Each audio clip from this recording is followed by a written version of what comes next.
Hey there folks, how you guys doing? I hope everyone's okay. Today we're gonna make, kind of an instructional video about how I create my finishing oil paste, or kind of like a balm or spoon lotion. I've heard many names for this. All it is some oil, some beeswax, and essential oils that I'm gonna show you shortly how I go on in making this. I will say this is a very common question, both in the comments and in general at any spoon event I've been to. People say to me, hey, what do you use for finishing your spoons? The truth is, a spoon doesn't need oil to be finished. You could, kind of just finish carving it. And what the oil does is it adds just another kind of protective coat to the wood. I will say, a lot of people do like how the wood kind of changes the color and the texture once it is oiled. I prefer using a paste. I prefer using, kind of this balm that's created just by mixing the oil and the beeswax. I think it makes a very, very big difference, especially if you're going to be displaying your spoons on tables or different shows. Then I think it's worth making kind of this paste. It's easier to travel with as opposed to oil that, there is some spillage and leakage sometimes. I will say this is kind of something I've come up with over the years. I've been doing it for quite a while. I'm not opposed to buying other materials, but I will say I think there's a holistic side of spoon carving, whereas we can create kind of our own different things, either if it's templates from wood, or just kind of leftover plastic that we can recycle to make templates. On the same note of kind of that holistic approach to spoon carving, I really enjoy making my own finishing oil. I feel like it kind of gives the whole idea of what I'm doing more of me and more of what I'm trying to do with spoon carving. What do we need for today? Usually I do this in my kitchen, so I'm gonna, I'm using this gas burner, outdoor gas burner. I've created a bain-marie, so I have my little pot over here. I've got a glass bowl right above it, so I'm using the residual heat from the steam. I'm going to talk about that in a minute. I have walnut oil that we'll be using to create my oil. That's kind of the base. I have a lemon essential oil that is good for eating. Make sure that if you buy an essential oil, that it is food safe. And we have our block of beeswax from our local, beekeepers. And I'm pretty sure you can, this is not a hard to come by kind of material. So just go up to, the closest beekeeper and ask them if you can have some of the wax after they've, of course, used it for the honey. An empty jar, make sure your jar is nice and clean. I think the most important thing about making this oil is the fact that we want to oxidize the oil as least as possible. In other words, the least amount of exposure to air of the oil will keep it over time. Oils do go rancid, and usually when that happens, the polymerizing effect that oils have are also lost during that oxidization. We're looking for oils that are high, that have a high iodine value to them. That means that they are going to polymerize better. Polymerizing is a completely different subject. I'm not going to go into it. I'm just going to say we're looking for an oil that will kind of create that nice surface on a spoon and harden at some point, almost to it becoming as if it's a layer of lacquer. So just a quick mention about other good products that are on the market that you can actually buy. I don't like buying finishing oils, but every now and then I kind of have to. So for cups, of course, being an end grain cup, this bottom end of the cup is kind of a hard spot to really get nice and sealed. So I will be using more of, a commercial finishing oil. This is a hard wax finishing oil with some solvent in it.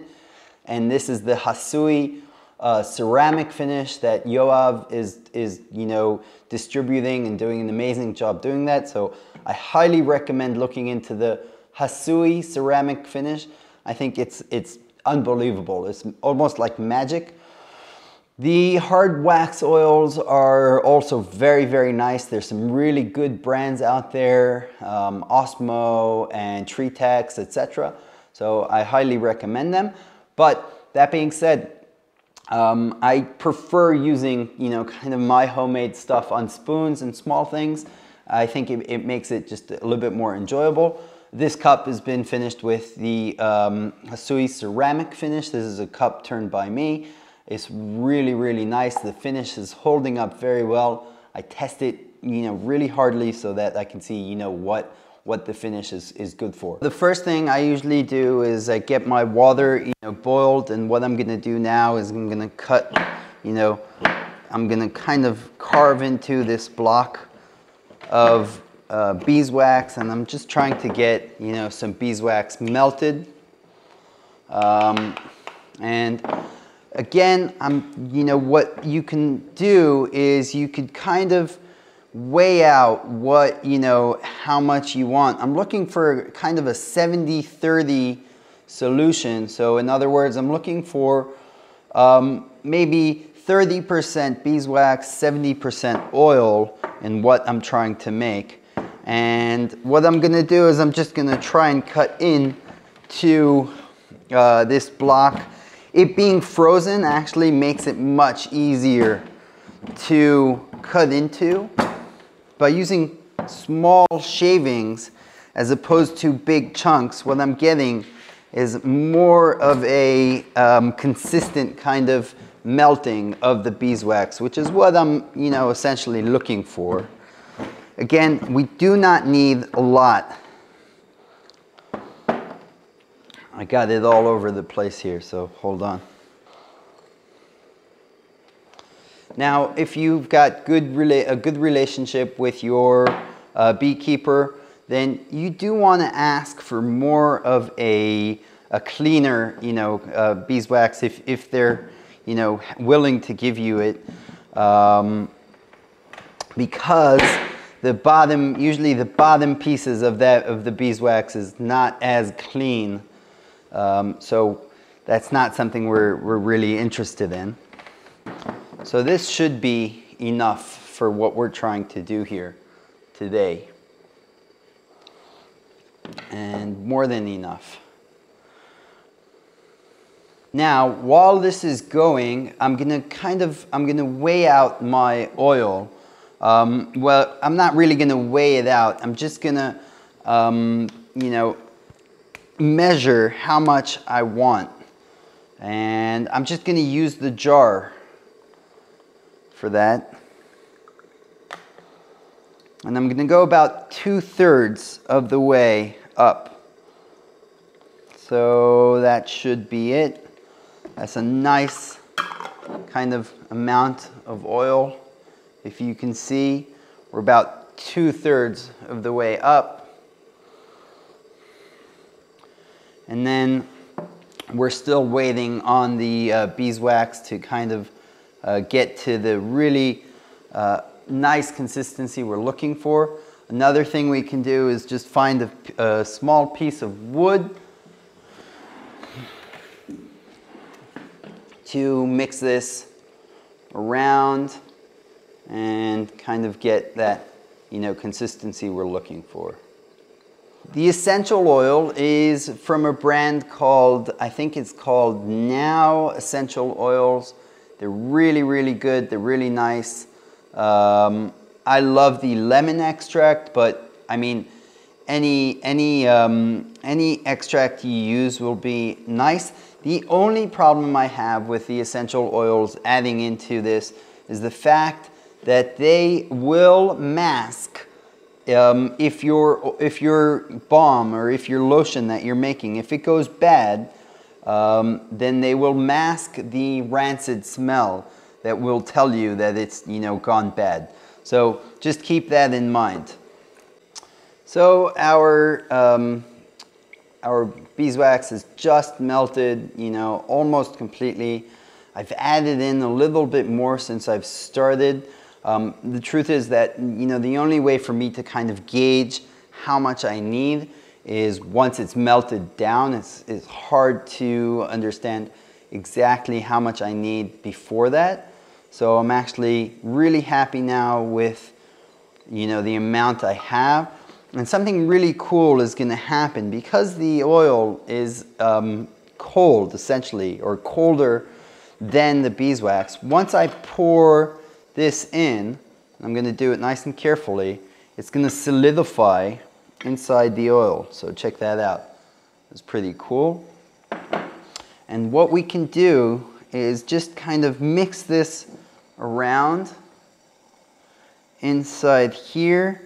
And now the next, you know, kind of stage to what we're going to do is just kind of trying to blend these together by putting them, you know, inside our bain-marie. And this is where a good pair of tongs will really go a long way. As you can see, it's becoming a little bit more consistent. And as I go on and repeat this process, you know, a few more times, the liquid that we're going to get is going to be more, you know, clear. So in other words, the beeswax will melt better kind of into the oil. As my oil is being kind of prepared and finished, last night I sat down to carve a spoon just to demonstrate the finishing process that I make. I do want to say something very important. You do need to have really sharp tools to get a nice finish. The oil that we're making today is going to have more of a satin and I guess more of a matte finish to it, as opposed to some of the, you know, the lacquers or the hard wax oils that you can get. Even the Hasui ceramic finish is going to be more of a glossy finish as opposed to kind of I guess a matte satin finish. And that's what my kind of mixture or concoction is going to give you. So to get a really glossy finish, you're going to have really nice sharp tools, and at the same time you can also burnish your spoon. That's become a big thing lately. Burnishing your spoon and then applying your finish to it, that will give you a really nice glossy finish, even with this kind of method of making a finishing oil. So we're done with the gas burner. This hasn't really come up to a really high heat. It's actually quite, you know, mellow. And what we've done is we've gotten a pretty clear liquid that will solidify over time.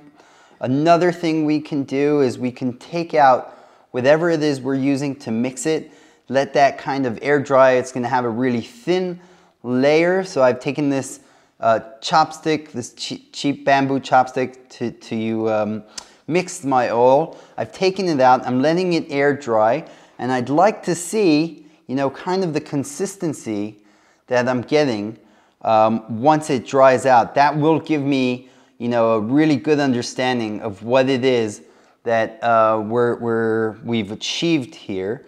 Another thing that we can do is kind of dip our finger and go ahead and apply it to just, you know, a piece of wood.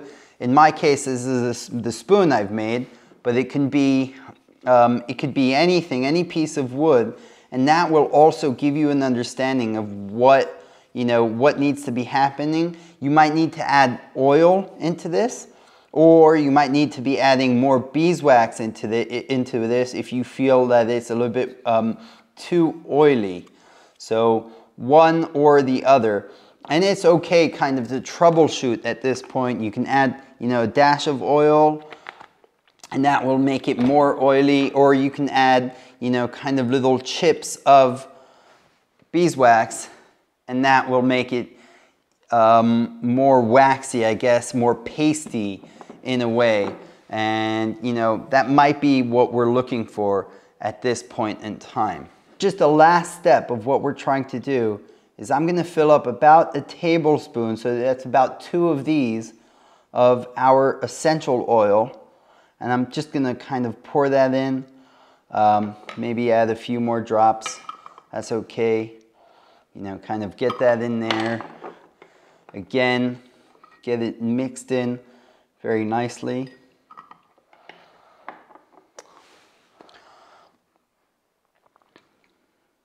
And that's really it. That's all it is. You know, that's what it's gonna look like in about, 20 to 30 minutes.